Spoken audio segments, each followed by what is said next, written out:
franchise owned by an individual. And so their brand of Ikea, yeah, and you wouldn't have known it. I didn't know it before I started at Ikea, and I was quite surprised.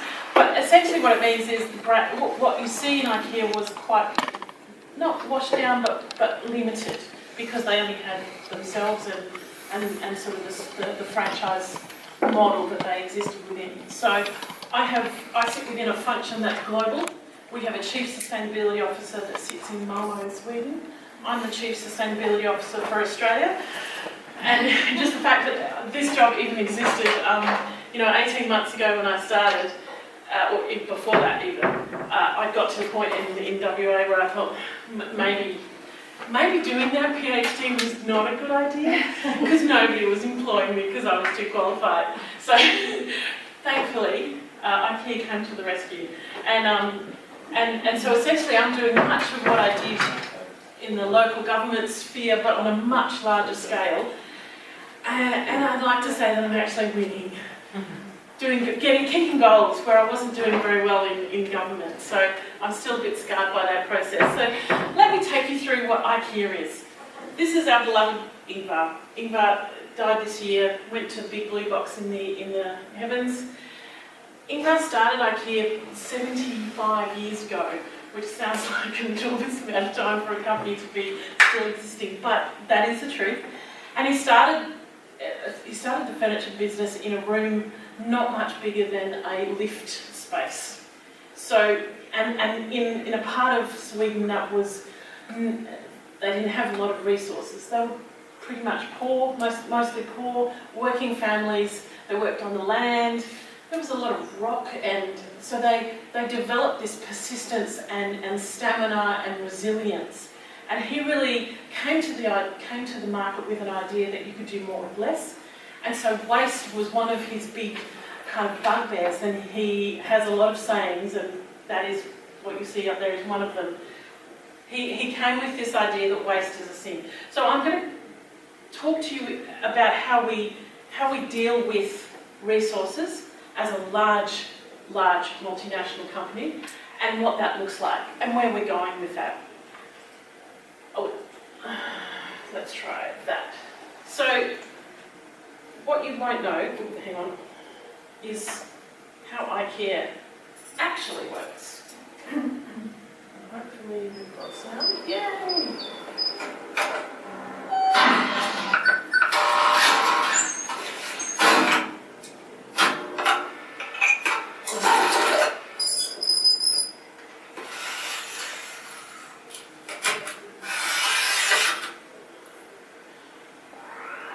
To create a better everyday life for the many people. That's the IKEA vision. But what exactly do we mean by this? How can a home furnishing business help create a better everyday? Well, it all begins right here. We are passionate about life at home. It inspires us in everything we do. So, to learn what people really need and dream about, we go out and visit homes all over the world. We talk with people, we measure things, we open closets and look in cabinets.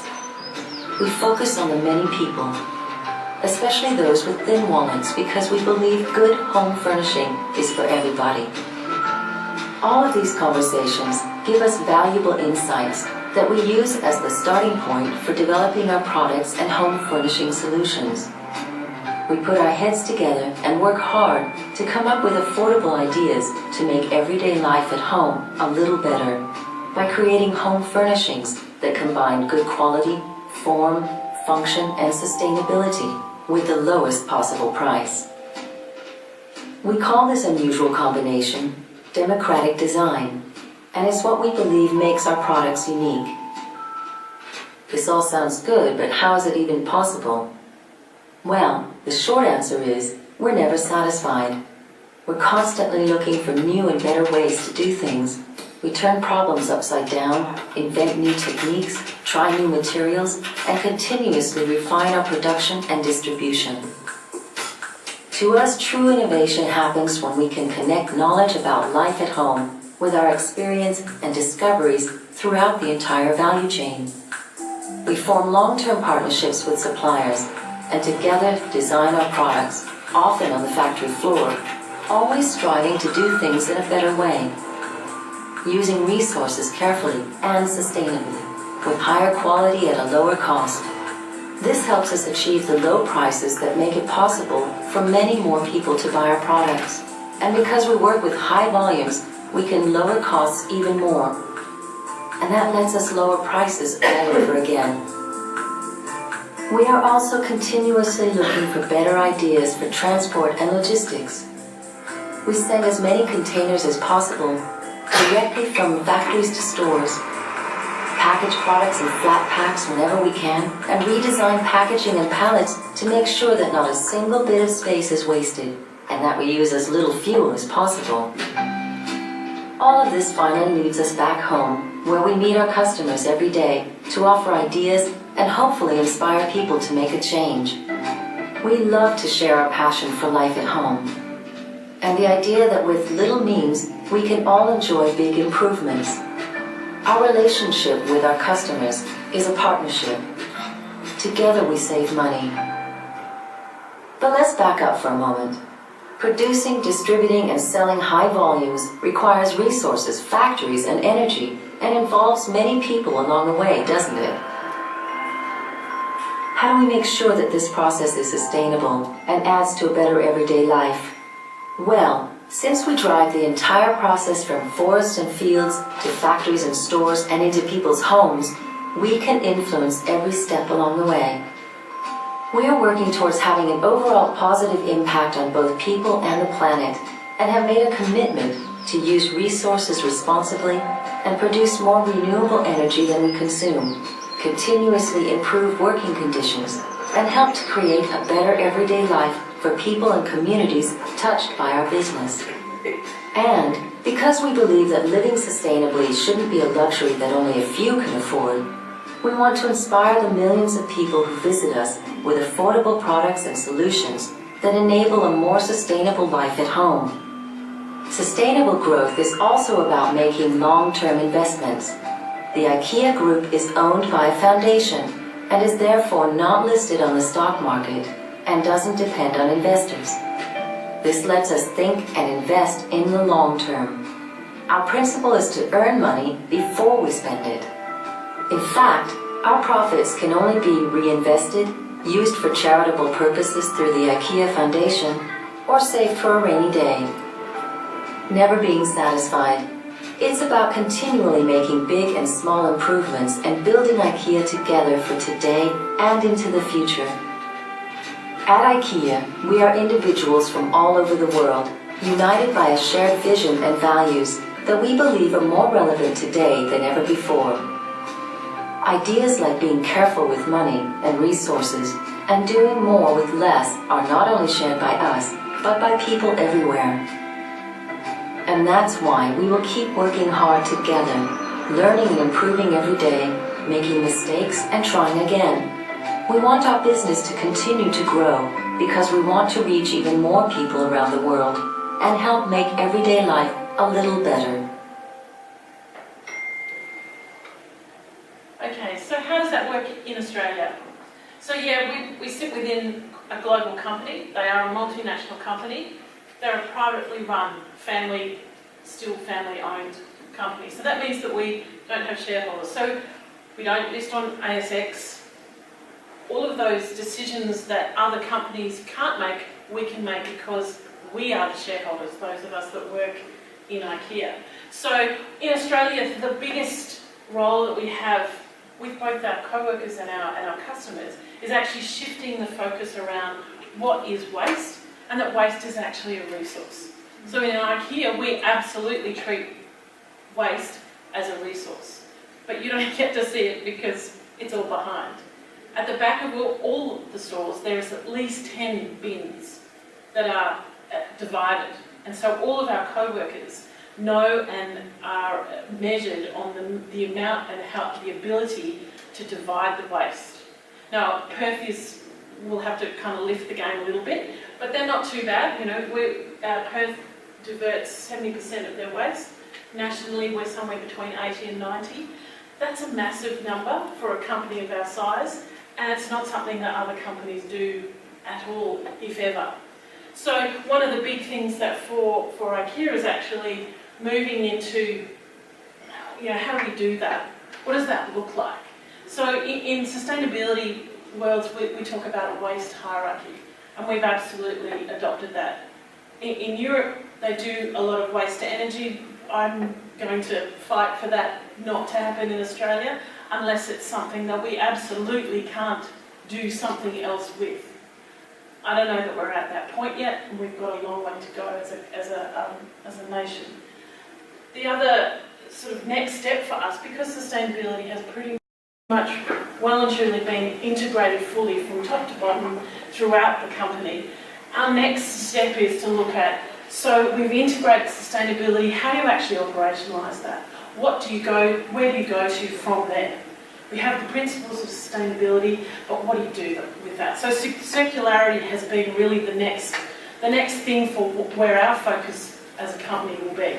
And circularity for us means that all of the raw materials that we make our products out of, they stay within that cycle, so that we're not having to constantly be taking forest, admittedly it's not old forest, we're growing forest, but you're not constantly having to farm or mine or gain raw materials, that you're using the materials that are constantly in the cycle and reusing that, whether that be reworking plastics, reusing metals, all of those kinds of things. And it's really moving us to what I'll talk about in a minute is take-back service, leasing services, moving much more into a service business focus than just about products, and actually helping people to understand what is their impact and what is our impact, and that we have to work together.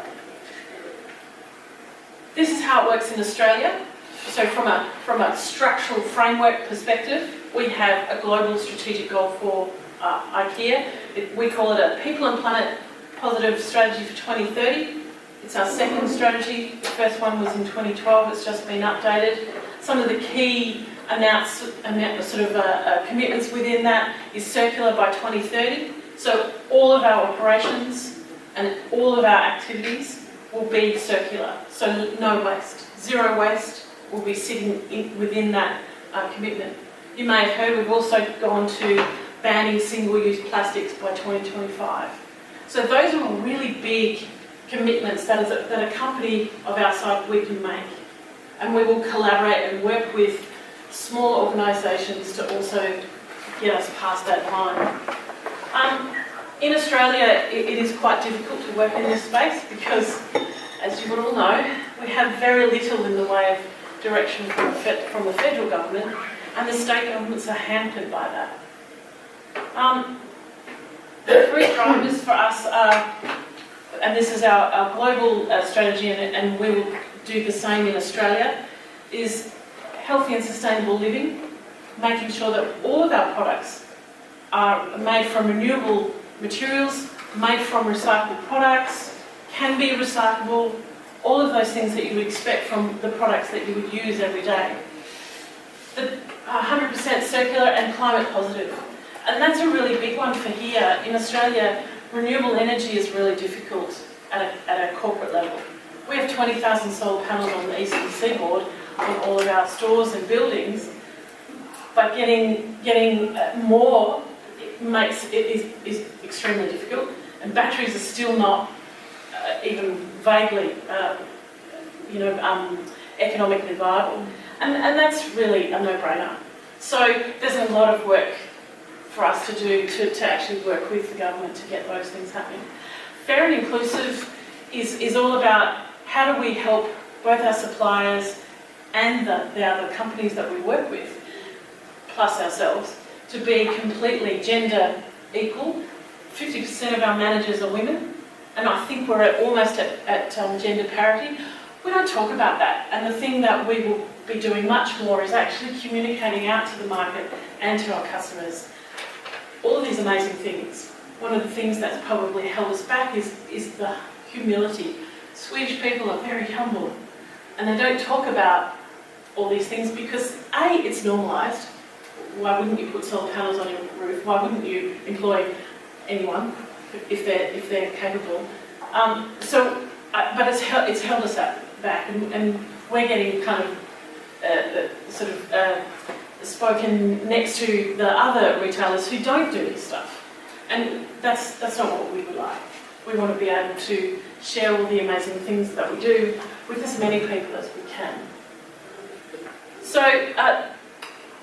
what you probably aren't aware of is the as-is section. So has everyone knows what the as-is section so it may not be entirely obvious in Perth. Just before you get to the cash line, there is a section either left or right, and it's where all of our display stock, all the demonstration stock returns, it's all sold there. Now, unlike other retailers, we don't have a second store or a seconds outlet anywhere, because that as-is section is the gatekeeper for all waste in the store. So anything that has some sort of damage, is still usable, is sold in that area. We also have a repackaging machine. So if you bring a package back, the cardboard is damaged in some way, but that item is still sellable, we will repackage it and it will go back onto the stock floor.